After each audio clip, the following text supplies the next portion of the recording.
नमस्कार. 174 मनाचे श्लोक.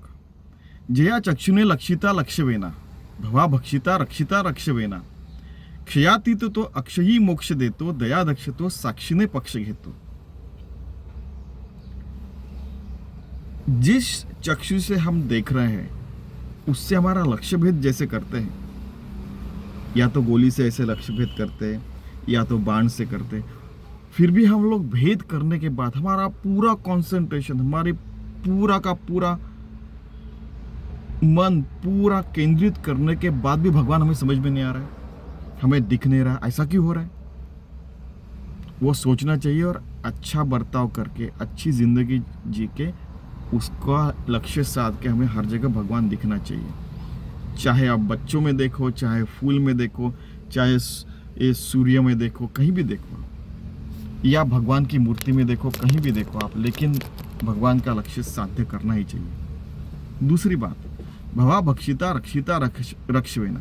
अगर भगवान ने डिसाइड कर लिया कि इसको रक्षण करना है तो कोई भी हमारा कोई भी घात नहीं कर सकता. दूसरी बात, अगर भगवान ने डिसाइड किया, अगर काल आए उसने अपने को उठा के लेके जाने का सोचा तो कोई रोक नहीं सकता फिर. ठीक है, जैसे फिर वो आप उदाहरण देंगे कि वो मार्कंडेय ऋषि की वगैरह, वो बात अलग है. ठीक है, लेकिन भगवान ने निर्णय लिया तो हमारा सब कुछ भला हो सकता है. भगवान ने निर्णय लिया तो हमें क्षयातीत तो अक्षयी मोक्ष दे, तो हमें क्षयातीत अक्षय अगणित हमें मोक्ष दे सकता है. हमारा जीव परमात्मा में विलीन करके ऐसे अगणित मोक्ष, मुक्ति, आत्मज्ञान दे सकता है. दया दक्ष तो साक्षी ने पक्ष के. तो इतना और एक याद रखने का कि वह जो परमात्मा है वो साक्षी भाव से हमारी सारे कर्म देख रहे हैं, कितने पुण्य कितने पाप कर रहे हो, सारी चीजें देख रहे हैं. इसलिए हमें कम से कम सारे के सारे पुण्य करने के, पाप तो करने की नहीं, और पुण्य के परे जाना चाहिए, अच्छे काम करना चाहिए, कहने का मतलब है. ठीक है, क्योंकि अगर हम अच्छा काम करेंगे तो अच्छी चीजें होंगी. तो कर्म विपाक का सिद्धांत है, अच्छे काम करेंगे तो अच्छी चीजें होगी जिंदगी में, हमारी नहीं सबकी. और जब आप, हर व्यक्ति वैसे इंपॉर्टेंट है, हर व्यक्ति ने इंपॉर्टेंट होने के बाद अच्छा काम किया तो अगली पीढ़ी को, आजू बाजू के लोगों को भी अच्छी चीजें मिलेगी, खुद को तो मिलेगी, सबको भी अच्छी मिलेगी. कम से कम इस भाव से तो अच्छे काम कीजिए, मोक्ष प्राप्ति तो होगी, उसके साथ ये दुनिया वो भी अच्छी हो जाएगी. विधी निर्मिती लिहितो सर्व भाळी, परी लिहिता कोण त्याचे कपाळी, हरू जाळी तो लोक संहार काळी, परी शेवटी शंकरा कोण जाळी. 175. कि हमारे यहाँ पे जो संकल्पना है कि जो विधि लिखित है वो सबके जिंदगी में होने वाला है.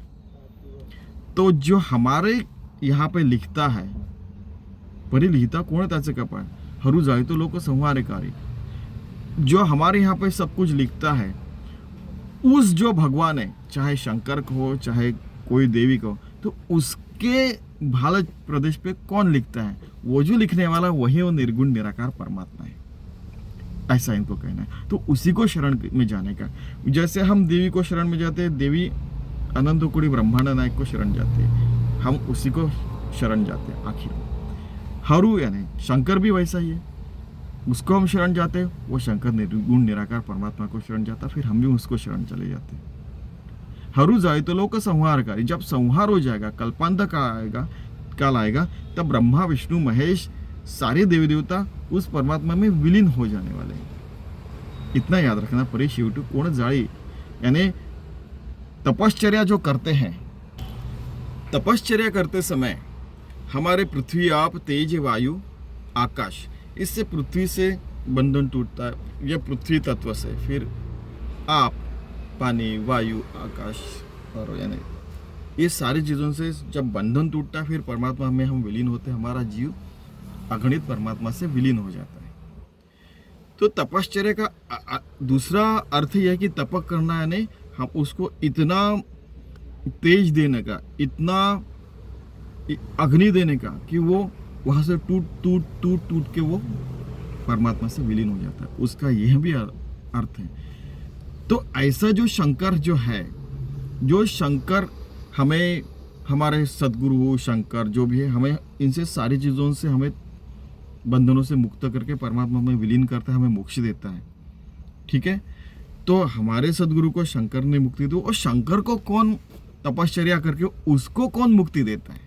वो परमात्मा है। तो उस परमात्मा से हमें विलीन होना है। इसलिए सारे कर्म धर्म सब कुछ अच्छा करने का, हर सांस से, हर वृत्ति से, हर कर्म से भगवान की सेवा होनी चाहिए। और फिर वो सारा ब्रह्मार्पणम करके शाम को, रात को जब सोते तब भगवान आपकी कृपा से हुआ है विलीन कर देने का, अच्छी नींद लेने का। ठीक है, फिर उस शंकर को, शंकर अगर किसी को भस्मसात करता है तो उस शंकर को कौन भस्मसात कर सकता है? तो वो परमात्मा है। भस्मसात का मतलब है, अभी आपको पता चलाऊंगा कि उसका सारा, उसको देह मन बुद्धि के परे कौन लेके जाता है, खुद में कौन विलीन करता है। भस्मसात का मतलब जला डालना ऐसा नहीं, उसको तपश्चर्या करके उसको उसके परे ले जाके उसको परमात्मा में कौन विलीन करवाता है? तो वो परमात्मा है। इतना याद रखना। ठीक है, 176 भी, जगी द्वादशादित्यते हे रुद्र अकरा, असंख्यात संख्या करी कोण शकरा, जगी देव धुंडाळीता आढळेना, जगी मुख्य तो कोण कैसा कळेना। हमारे यहाँ पे द्वादश यानी 12 आदित्य सूरज है। ठीक है, फिर 12 राशि वगैरह आपको तो सारी वो पता होगा सारी चीज़ें। 11 रुद्र भी है और असंख्य देव भी है। फिर भी कई लोग कहते कि हमने भगवान को ढूंढा, जगह ढूंढा है तो देव आड़े ना, हमको मैंने बहुत ढूंढा लेकिन भगवान तो दिखे नहीं हमें कहीं भी। तो इस समय फिर वो कहते कि अरे बच्चों में देखो, अरे फूलों में देखो, अपने खुद के कर्मों में देखो।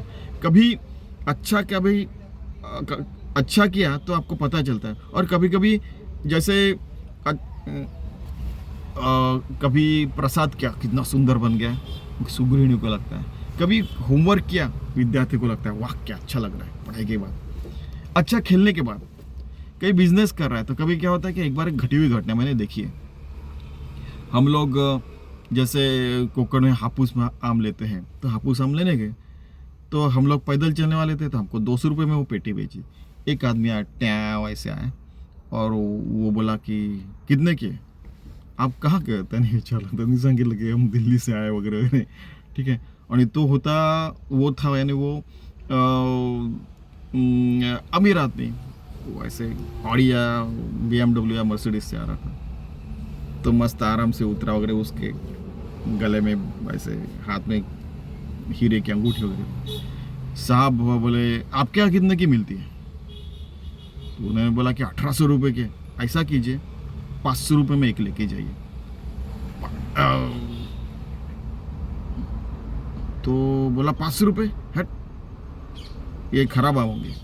ठीक है, फिर उसका भाई आगे था, वो बोल रहा था कि कितने का है?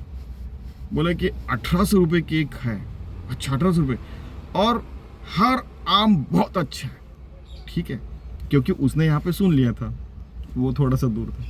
वो अरे वो उसके आम तो खराब है यार, 500 रुपये में दे रहा है, उसके वो बहुत पुराने आम होंगे, मेरे यहाँ पे ये देखो एक ऐसा करके उसने निकाल के बताया, देखो कितना सुंदर आम है। इसका उसने देखा नहीं था। ठीक है, कितने का? 1800 रुपये की एक पेटी। तो वो 5 पेटियाँ बेच दी, 18 पंचे 90 में, जो यानी 9000 में।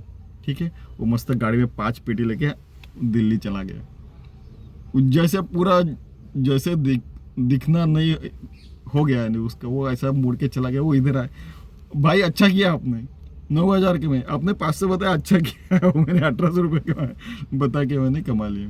तो हमारी ज़िंदगी में कभी कभी ऐसा भी होता है कि हम फंस जाते हैं, हमको पता भी नहीं चलता। ऐसा होता है, हर किसी के साथ होता है, मेरे साथ, आपके साथ, सबके साथ हुआ होगा। दूसरी एक घटना घटी थी कि एक आदमी था, वो प्याज बेच रहा था, अपने खेत से निकाला और बेच रहा था। कोई आया तो हर किसी को वो कम से कम 150 रुपये में बेच रहा था, और एक गरीब आदमी उसको 100 रुपये में बेचा। और एक बहुत ही गरीब दादी माँ थी, वो बोले कि 100 रुपये ना, ये ले 100 रुपये ले ले बेटा।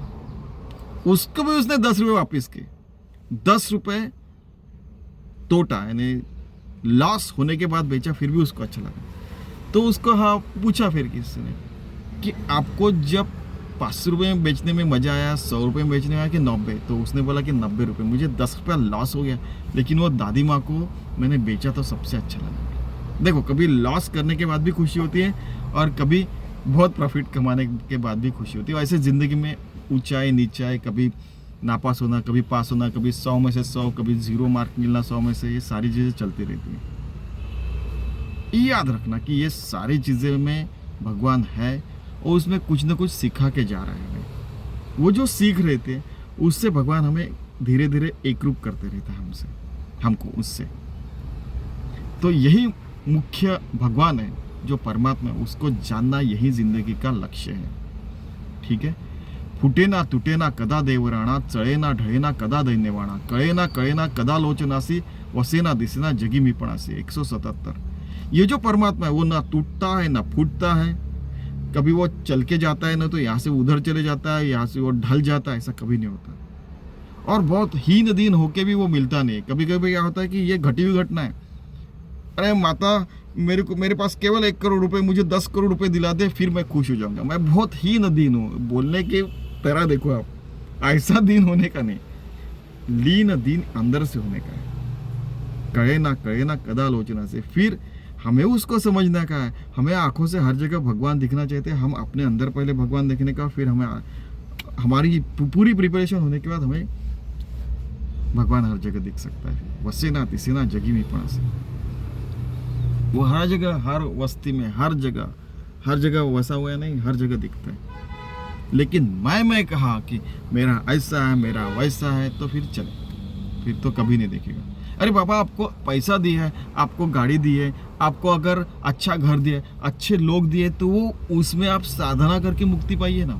या तो इसके खिलाफ कि आप बहुत गरीब है, आपके पास कुछ भी नहीं, तो वो क्यों ऐसी परिस्थिति आपके ऊपर है कि भाई उसमें भी आप अगर जी सकते हैं, नौकरी नहीं है फिर भी आप अच्छी ज़िंदगी जी सकते हैं, आपके पास कम पैसा फिर भी आप अच्छी ज़िंदगी जी सकते हैं, तो आप परमात्मा से एकरूप हो जाएंगे ना।